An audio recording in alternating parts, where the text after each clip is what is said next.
Welcome back to the Chamber Exchange TV show. I'm Kate LaBelzik, the Vice President of Marketing and Communications for the Worcester Regional Chamber of Commerce. I'm sitting in today for Tim Murray as the host. We'd like to thank our sponsor, Bank Hometown, and our two previous guests, Grace Elton from the New England Botanic Garden at Tower Hill and Jennifer Riley from the Worcester Arts Council. And now I have a very special guest, a fellow UNH graduate, and my colleague, our Vice President of all things at Worcester Chamber Government Relations and Public Policy, Alex Guardiola. Alex, welcome to the show. Well, Caitlin, thank you for having me. Congratulations on the new job. Thank you. You've hit the ground running. We're so excited to have you on board. It's been a great, quick couple months already. Yes. I can't believe how fast things are going, but and now you're doing the show. They have me on TV. I love it. I think they this is awesome. found my true talents. No, I love it. Tim can stay in Indianapolis as long as he wants. So, Alex, down to business, because this is serious stuff. So, since the census, we've learned that our population has grown. The city of Worcester has grown, meaning that more people are living in the city of Worcester, which has now caused what's being called a housing crisis in the city of Worcester. So, do you want to address this? Yeah, Caitlin, you're absolutely correct. So, since 2010, from 2010 to 2020, we had the census numbers, released, and we have 25,000 plus new residents in the city of Worcester. That really does add to a lot of great things, meaning that we have new people that want to do business in Worcester, who want to live here, want to do the arts and culture stuff, but that also causes some issues like the housing crisis.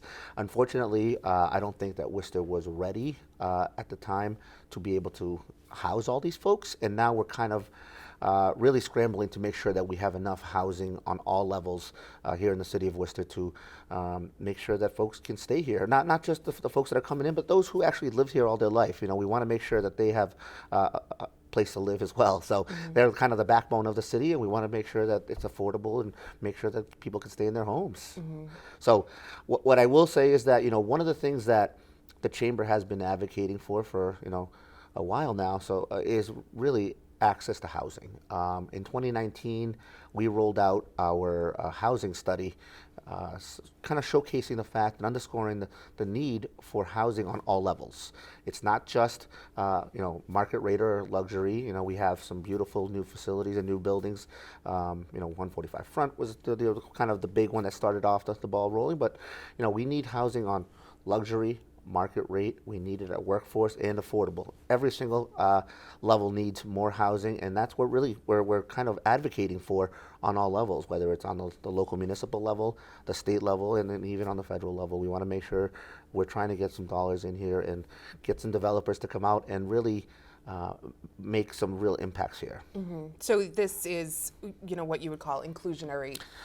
Yeah, so right now we're advocating for what's called inclusionary zoning. So inclusionary zoning is a local policy that's enacted, and what it does is it takes, it taps into the economic gains from the rising real estate market and utilizes those dollars to be able to create affordable housing for low-income residents. Again, it's a necessity because Worcester, the best part about Worcester is we're very diverse. We have, as a foodie, it's amazing to have such great diverse food from different countries. We have new Americans. We're very welcoming to immigrants. We want to make sure that we have housing for everybody, and that includes affordable housing.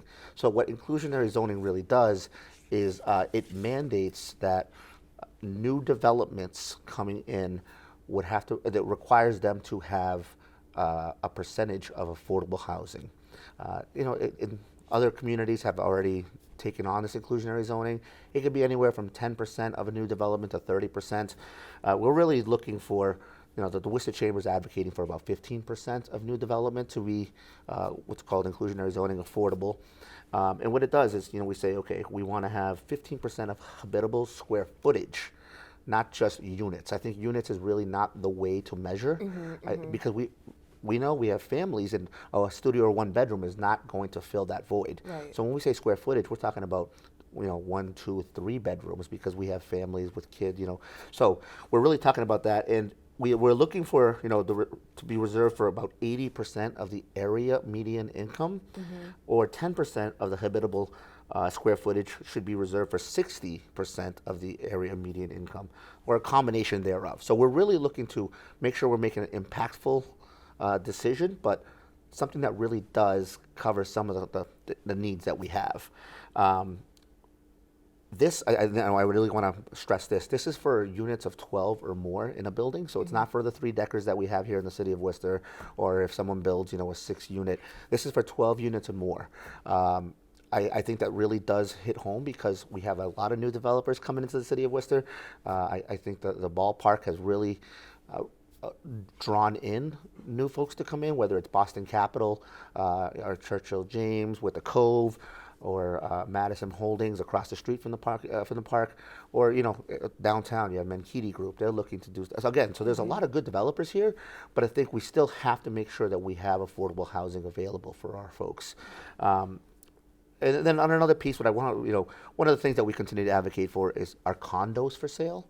In the city of Worcester, we really don't have a lot of condos available for folks to buy, and that really is something that is a bridge for equity for folks to be able to build their own wealth. And we really are advocating hard for home ownership for historically marginalized communities, and that gives you access to, if you have equity in your home, you're building your own wealth, being able to take money out of there for whatever it is, or you sell it and you move on to the next phase of your life with a bigger community. Again, it's just something that we really want to make sure that folks know that we're advocating for. We're working on incentives with mass housing. The Commonwealth Builder is a program that is a state program that incentivizes developers to say, we're going to give you X amount of money if you build these condos for sale. And whether it's 100,000, 200, 300,000, whatever it may be, the equation is, it incentivizes developers. They have to make the numbers work. And that's true for rents as well. And we say this all the time, but it has to be said again. It's, the cost of building a multi-unit apartment complex costs the same as it does in Worcester as it does in Boston. The difference is the rents that are commanded in Boston are much different than they are here in Worcester. Although the rents in Worcester are getting up there, it's much different than it is in Boston. So those numbers work out there. Here in Worcester, we have to incentivize something to be able to get these numbers to work for the developer. So again, these are things that we kind of continue to work on, specifically for inclusionary zoning. We've had David Sullivan from our office who spoke at the Economic Development Committee on this specific issue. It should be coming up to City Council soon. So again, we're very happy to kind of get the word out.